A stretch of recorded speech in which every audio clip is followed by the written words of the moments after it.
We have Kunal Bothra as well as Sandip Sabharwal joining us. Good morning, gentlemen. Thank you so much for joining us on ET9. Sandip, if you look at the markets taking a breather, and would you say it's just a breather, looking at the way how the markets are performing today? So I think after a rapid rally of nearly 10%, it's obvious that markets could stall for some time. And I would think that the markets could run up potentially another 500-600 points and then have a reasonable correction before setting up for a further up move.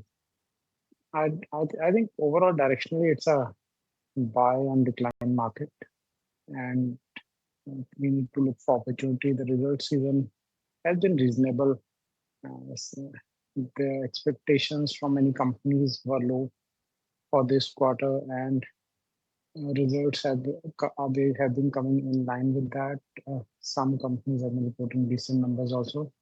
But overall, the outlook of most of the sectors and companies seems to be better for the current financial year vis-a-vis the last financial year, except for the technology sector where things are still hazy because of a potential recession in the US, depending on how the entire tariff thing plays out. But I think there also the stocks have the slowdown has been built into the stock prices. So I think Indian markets and the economy are reasonably well placed. Be well placed right now. Look at some of the movers though today. Syngene, their FY26 guidance, of course, is significantly below the expectations. A likely 25% EBITDA cut for FY26, definitely not going down well with the street. Look at the kind of hammering the stock has been taking today. 12.5% lower is where that stock is. Having said that, giving it company are also names like Unilever. Sandeep, in fact, wanted to ask you, what did you make of Unilever's volume growth? Yeah, so the results were more or less in line with expectations. I think the markets have got spooked by the indications of a lower gross margin in the near term as they try to invest more and try to grow a bit more faster and invest in new categories.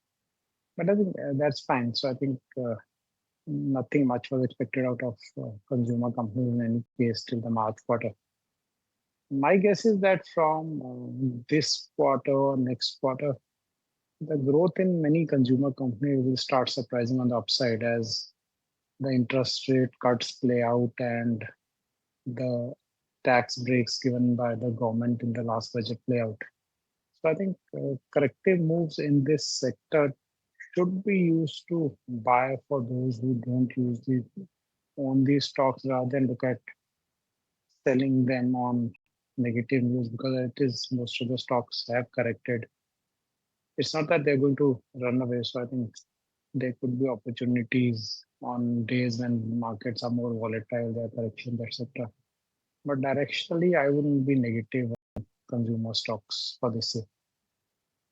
Within consumer, Sandeep, what's looking good to you? Because it's a large pool. Staples is only just, one segment of that. And again, within staples, I mean, names like Marico have been one of the best performers, and it's not quite the case for the Unilever or an ITC. So what would you pick within staples if that's your top pick? That's not my top pick, but I think these stocks will do reasonably well because these companies typically you're not looking for 40-50% return from these companies. I think 12, 15, 18% from such companies is reasonable returns. So I think across the board, the larger consumer companies, Godrej Consumer, Tata Consumer, Dabur, uh, even ITC, HUL, I think at various points of time, they'll give opportunities to buy. And then on the durable side also, the larger companies will give opportunities. So I think we have to look for that. Current quarter results will not be good. Like some have reported, some more will come. So I think we shouldn't look at those. So if they end up creating some correction, then we'll be looking to buy. I mean, if staples is your topic within consumption like that.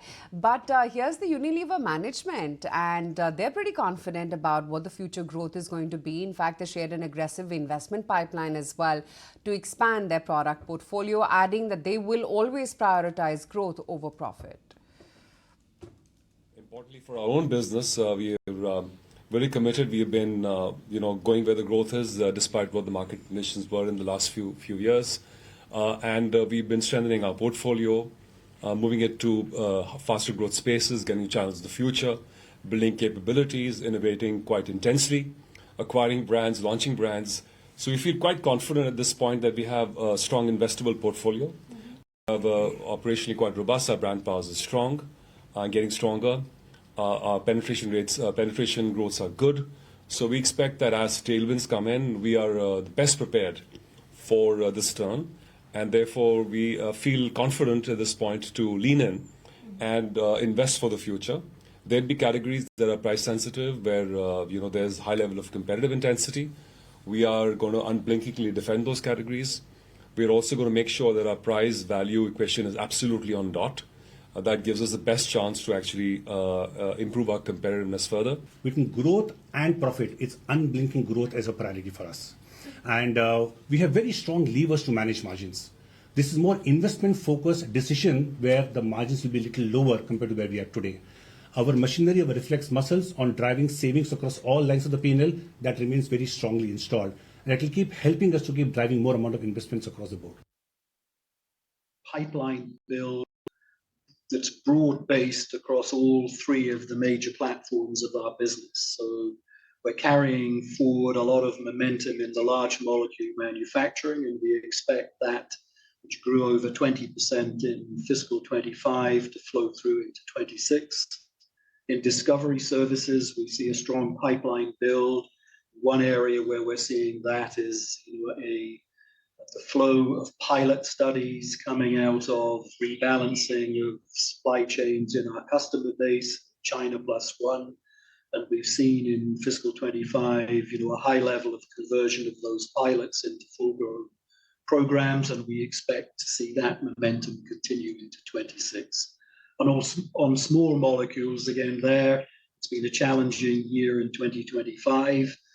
But again, in the second half of the year, we've seen a number of programs and pilots come our way, and we would expect that to be expressed in an increased utilization in our small manufacturing facilities. So we have broad-based confidence and visibility in pipeline and flow through of business, which underpins our expectation that the underlying business in fiscal 26 will be in the early teens. So if we look at the overall quarter, let me summarize the results for you, and then I'll go into the segmental growth part of it. So if we look at our Q4 FY25, we delivered revenues of 375.2 million. This is 4.2% sequential quarter and 20.7% year-on-year basis growth. Now, if we look at it from a segmental perspective, healthcare, life sciences, BFSI, and tech, all of these verticals grew.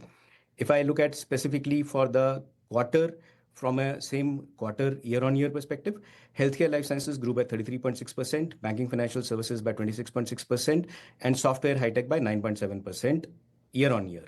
And I look at a yearly growth rate, healthcare life sciences was the vertical that grew for the company for full year at about 54%, BFSI 17.8%, and software high-tech 3.7%. So we are seeing an overall growth from a year-on-year basis. Within the quarter, the two verticals that led were BFSI and high-tech. If you like this video, then like, share and subscribe to ET Now.